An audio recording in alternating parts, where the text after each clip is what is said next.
안녕하십니까. 오늘부터 4번에 걸쳐서 균의 가르침이라는 내용으로 4가지 말씀을 나누고자 합니다. 그 첫 번째, 먹다가 감염된다? 하는 질문으로 시작을 하겠습니다. 먹다가 감염되는 질병이 무엇이 있었나요? 여러분들이 잘 아시는 대로 치사율 100%, 한번 걸리면은 이 병은 100% 사람의 생명을 뺏어갑니다. 그 질병이 무엇이었습니까? 그것이 바로 광우병이었습니다. 이 광우병은 1986년에서부터 2017년까지 전 세계적으로 여러 군데에서 이제 발발한 질병인데 지금 코로나 사태보다는 심각하지는 않았습니다. 그 숫자가 그렇게 많지는 않았기 때문에. 그리고 또 하나 질문, 쇠고기보다 심장병 예방에 더 나을 수 있다는 그 육식과 관련된 독감은 무엇이었나요? 그 독감이 바로 조류 독감이었습니다. 2005년에 창궐 했죠.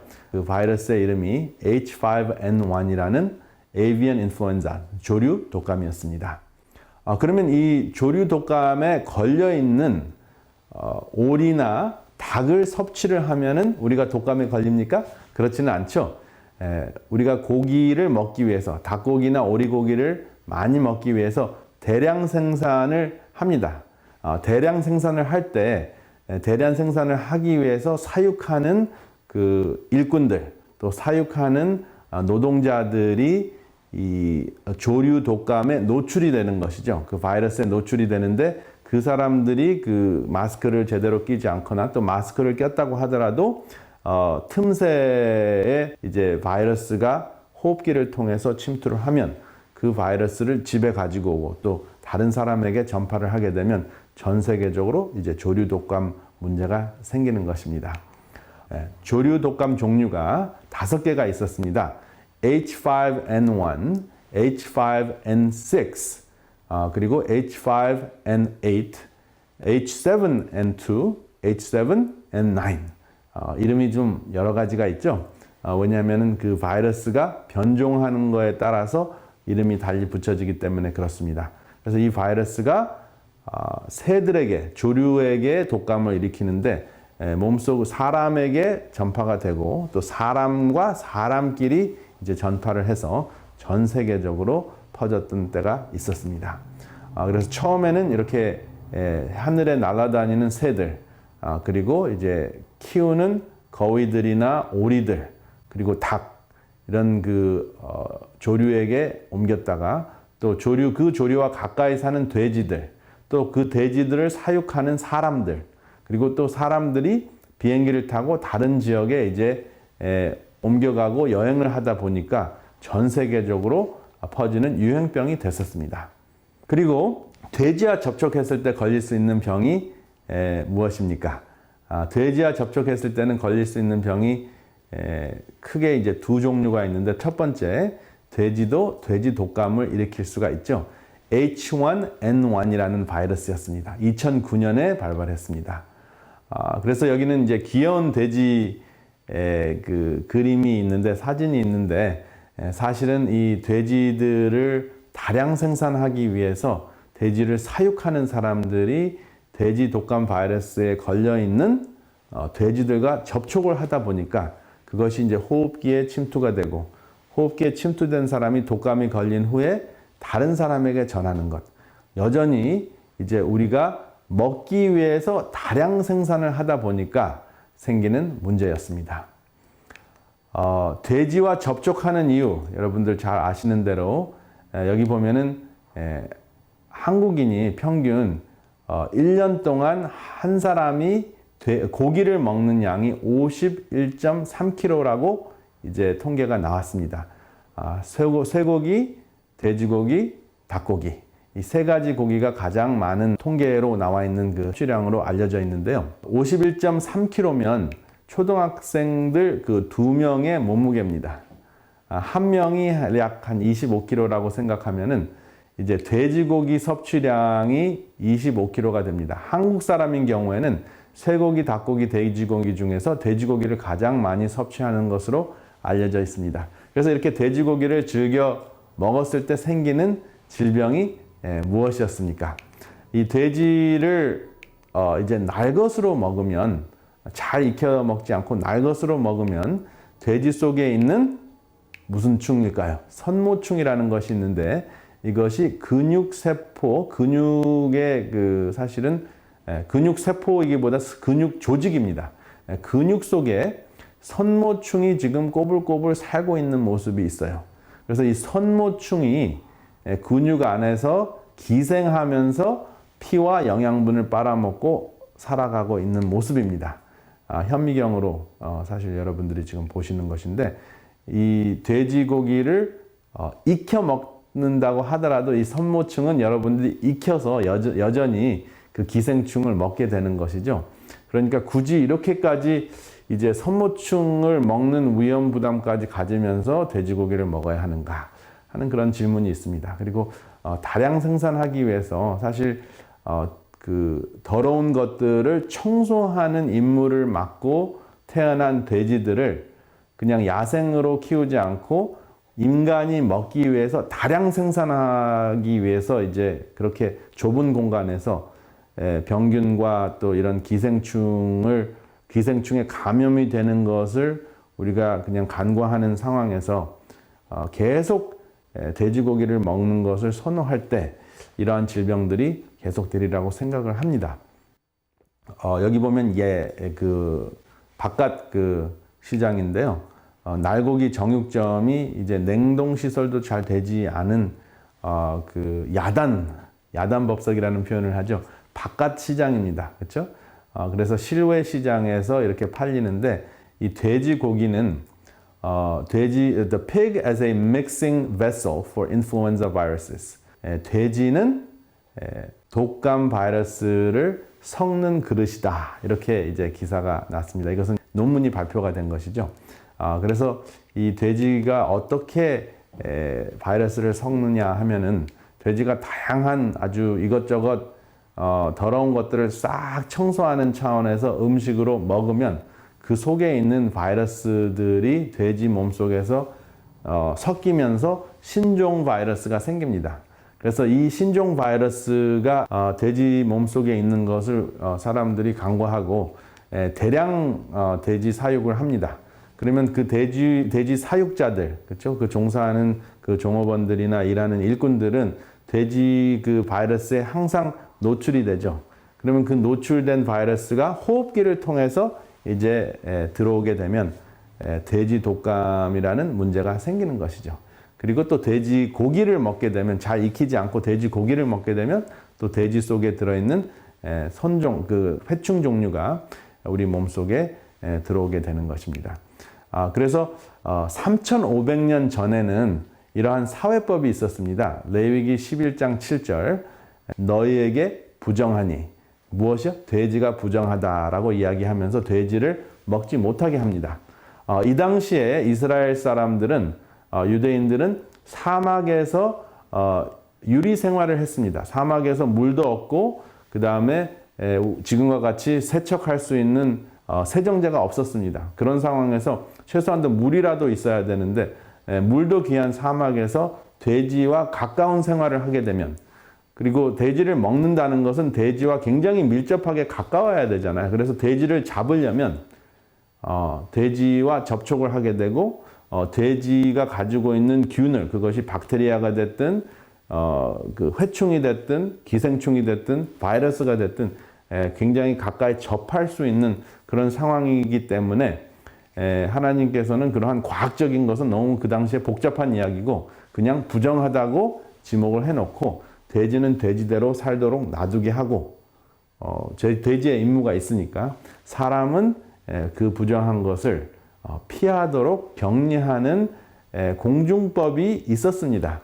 그래서 그 공중법을 생각을 하면 3,500년 전에 있었던 그 이야기인데 지금에도 그것이 적용이 된다 하는 것으로 봤을 때 참으로 성경은 신앙을 떠나서 굉장히 우리에게 중요하고 놀라운 문서로 저에게는 다가옵니다.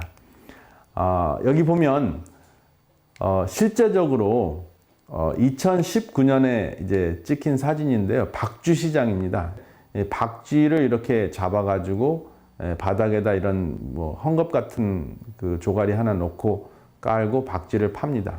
뒤에 보니까 아마 새 종류인데 오리 같습니다. 그리고 또 다른 고기 같아요. 그래서 지금 오리고기도 있고 박쥐도 있고 그 다음에 다양한 그 야생 그 짐승들의 주검들이 있는데 이 바이러스가 서로 섞이지 않겠습니까?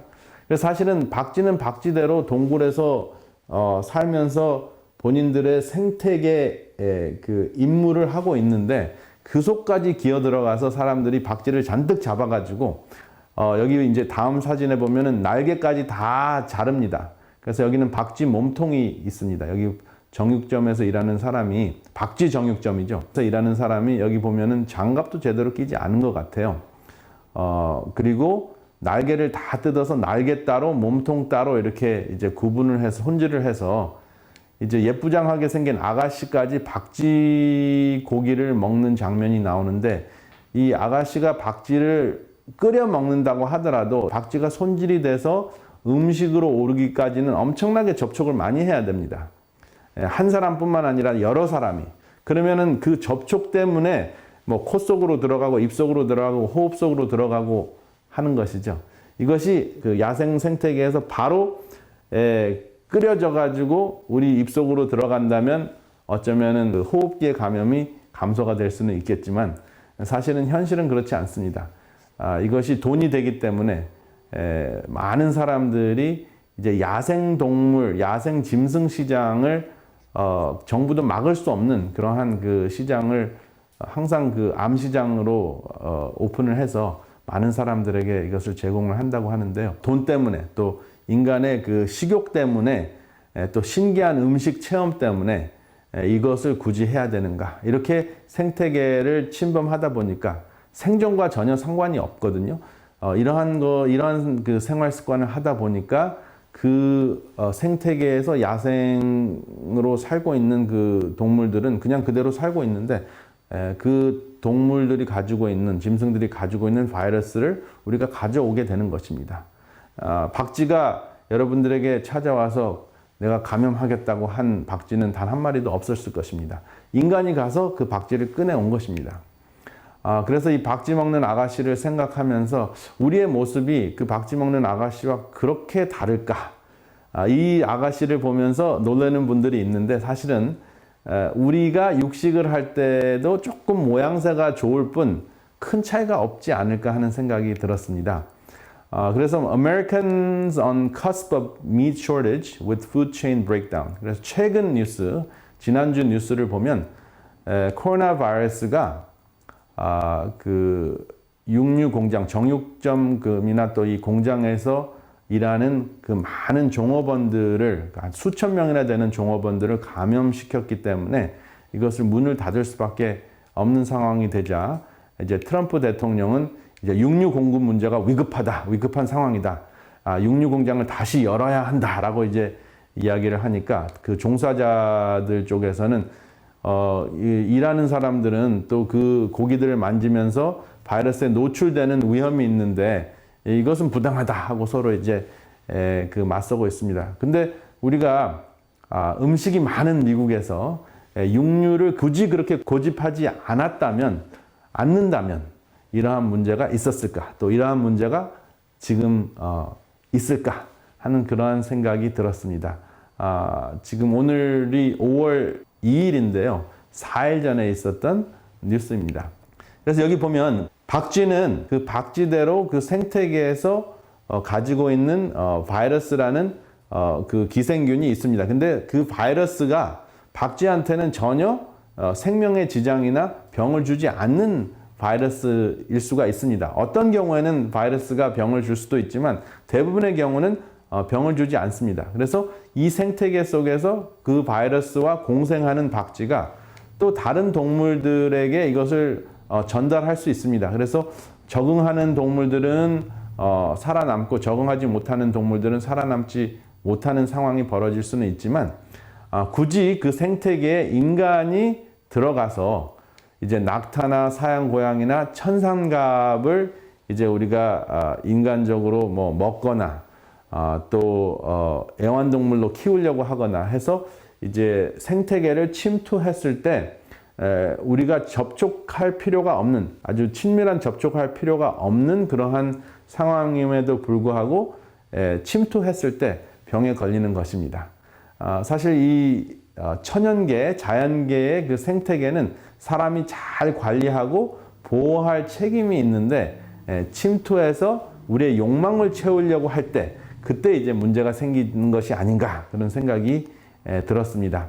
그래서 여기 보면 이제 코로나 바이러스 동물에서 인간으로 온다라고 난 그 기사를 여러분들에게 소개해 드리고 싶습니다. 그래서 여기 보면 박쥐에게 먼저 감염이 되고 박쥐 안에서 돌연변이가 일어나고 또 중간에 뭐 낙타가 됐든 사양 고양이가 됐든 천상갑이라는 그 동물이 됐든 그러한 짐승에게 옮겨지고 그 다음에 사람이 그 짐승들을 가까이 접촉을 했을 때 감염이 되는 것입니다.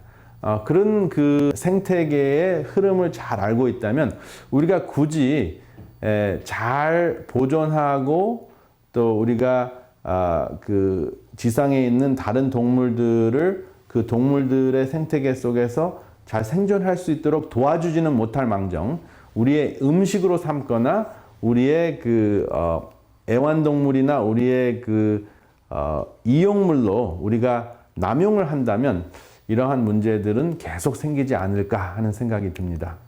그래서 이 박쥐도 사진 찍을 때 굉장히 무서운 모습으로 이렇게 찍었지만 박쥐는 박쥐대로 박쥐의 삶을 사는 것입니다. 바이러스가 있든 기생충이 있든 바이러스는 그 삶을 사는 것인데 우리가 그 동굴에 들어가서 박쥐를 잡으니까 박쥐가 가지고 있는 그 균이 인간으로 옮겨지는 것이죠. 천상갑도 마찬가지입니다. 이렇게 그냥 멀리 두고 멸종 위기가 있다고 하는데 잘 살 수 있도록 잘 관찰해서 천상갑이 멸종되지 않게 도와주는 것이 인간의 의무이지 너무 가까이 해서 침투하는 것은 천상갑의 멸종 상태를 악화시키는 것뿐만 아니라 인간도 병을 또 병균을 옮을 수 있는 그러한 위험한 상황을 만드는 것입니다. 천상갑 멀리서 보니까 굉장히 멋집니다. 사자도 보면은 먹기 위해서 잡아놨는지 또 갖고 놀기 위해서 잡아놨는지 정확하게 알 수는 없지만 그냥 공생하는 모습입니다. 그런데 사람의 식욕 때문에 또 사람의 그 욕망 때문에 돈을 많이 벌고자 하는 그 암시장에서 종사하는 사람들 때문에 많은 야생 동물들이 주검으로 희생이 되고 그 주검을 팔다 보니까 주검이 나누어지다 보니까 이제 사람에게 병균이 옮겨지게 된 것입니다. 그런데 사람은 이 생태계에 기생하는 식충이인가 하는 생각이 들 정도로 이렇게 쇠고기가 됐든 돼지고기가 됐든 잡아서 술과 함께 즐기는 그러한 모습이 있는데 야생 동물들을 이렇게 잡아가지고 우리가 식탁에 올리기는 하지만 과연 이것이 야생동물에게 또 생태계에게 또 사람에게 그 득을 주는 덕이 되는 삶인가 생활습관인가 한번 생각하는 것이 참 중요하다고 생각이 됐습니다. 그래서 이런 그 육류를 예쁘게 차리는 상보다는 채소를 이렇게 예쁘게 차리면 어떻겠나. 그러면 다양한 생태계의 혜택과 또 건강의 혜택을 우리가 누릴 수 있으리라고 확신을 합니다. 이렇게 고기를 잡아 먹으면 우리 근육 속에 선모충이라는 기생충이 서식을 하게 되고 피를 빨아먹고 영양분을 빨아먹는데 기생충은 기생충대로 살기 위해서 그렇게 하는 것입니다. 그래서 이러한 기생충과 밀접한 관계를 맺는 것보다는 좀 거리를 두고 기생충은 기생충대로 살아갈 수 있도록 놔두는 것이 생태계를 관리할 수 있는 그 관리자로서 우리가 해야 할 책임이 있지 않는가 하는 생각을 해봤습니다. 트리코넬라라는 그 선모충은 여기 보면은 이제 쥐, 그 다음에 돼지, 그 다음에 돼지 속에 고기, 근육, 그리고 사람으로 들어가고 사람 위 속에 들어가서는 이제 위장, 그 다음에 소장, 그 다음에 대장, 그리고 이제 혈액 속으로 이렇게 퍼져서 선모충도 살기 위해서 몸속에서 사람 몸속에서 기생하는 모습을 볼 수 있게 됩니다. 그래서 사람 입장에서는 이게 기생충이고 정말 아주 못된 병충이라고 생각할 수가 있는데, 이것을 그 못된 기생충이라고 생각하기보다는 그냥 우리가 그 기생충이나 또 짐승들의 삶에 침투를 했기 때문에 공생을 하다 보니까 이러한 불상사가 생겼습니다. 그렇죠? 그 생긴 것으로 생각하는 것이 훨씬 더 지혜로운 것이 아닌가 생각이 됩니다. 그래서 공생을 하더라도 거리를 두고 서로에게 혜택을 주는 공생을 하는 그러한 삶이 훨씬 더 지혜로운 삶이 아닌가, 그런 생각을 해보게 됩니다. 여기 보면은 늑대들이 사슴을 먹는 장면이 나옵니다. 그리고 또 보면은 이제 눈 내린 그 땅 위에 사슴이 죽어 있기 때문에 아주 차가운 육회를 즐기는 모습입니다. 그래서 어떻게 보면 이러한 늑대가 사슴을 뜯어먹는 모습이 사람이 회를 먹는 모습과 큰 차이가 없지 않나 하는 생각이 듭니다. 그래서 사람이 아무리 교육을 받고 또 품위를 지킨다고 해도 우리의 생활 습관이, 특별히 식생활 습관이 늑대와 큰 차이가 없다면 우리의 사람의 모습이 좀 개선되어야 될 필요가 있지 않는가, 이런 생각도 해봅니다. 일찍이 성경은 모든 생태계, 모든 동물과 짐승들과 사람을 위한 음식에 대해서 이렇게 언급을 했습니다. 창세기 1장 30절에 보면 또 땅의 모든 짐승과 하늘의 모든 새와 생명이 있어 땅에 기는 모든 것에게는 내가 모든 풀을 먹을 거리로 주노라 하시니 그대로 되니라. 그래서 원래 계획은 움직이는 모든 것, 하늘에 나르는 독수리와 땅에 기는 모든 것과 그 다음에 모든 짐승들, 그리고 사람들은 푸른 풀을, 식물을 먹도록 하나님께서 하셨는데, 이것은 단순한 건강적인 차원뿐만 아니라 생태계의 보존 차원이 아닌가 하는 생각이 이번 코로나 바이러스 사건을 통해서 더 확신이 들었습니다. 사람이 또 짐승이 서로의 근육을 먹게 되면 여러 가지 문제가 생깁니다. 그 다음에 서로에게 익숙하지 않은 기운을 나누게 되니까 그 기운과 싸우기 위해서 병이 생기는 것입니다. 그래서 그것을 피하는 삶이 훨씬 더 지혜롭지 않은가 하는 생각을 해보았습니다. 그래서 이 기사를 소개해 드리는데요. 블룸버그라는 그 경제 신문에도 Avocados are in, pork bellies are out in era of pandemic eating. 번역하자면 유행 시대에 먹는 법은 아보카도와 같은 것이 유행해야 되고 삼겹살은 끝내는 것이 좋지 않은가, 이제 이런 내용으로 기사를 보도하는 것을 여러분들에게 소개를 드립니다. 여기 보면 아주 먹음직스러운 아보카도가 있습니다. 이 아보카도는 휴자로 요약을 할 수 있을 것 같아요. 사람은 나무 옆에 있을 때, 또 나무 그늘 밑에 있을 때 쉴 수 있다 하는 흔히 알려져 있는 그 상형 문자인데요. 이것을 좀 더 한 단계 더 깊게 생각을 하면, 사람은 나무가 주는 모든 음식을 먹으면, 식물이 주는 음식을 먹으면 진정한 영육간의 쉼을 얻을 수 있다 하는 것을 이 휴자로 한번 요약해 봅니다. 아무쪼록 균의 가르침 그 첫 번째 시간으로 먹다가 감염된다 기억하시기 바랍니다.